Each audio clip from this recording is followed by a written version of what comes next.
Preparing chicken soup. Add 2-liter water. Bones, chicken pieces. 1/2 cup carrot and cauliflower.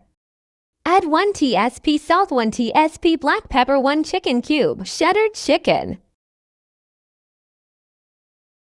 Add 4 tsp corn flour.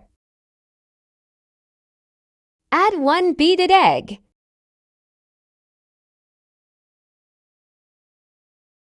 Ready to serve.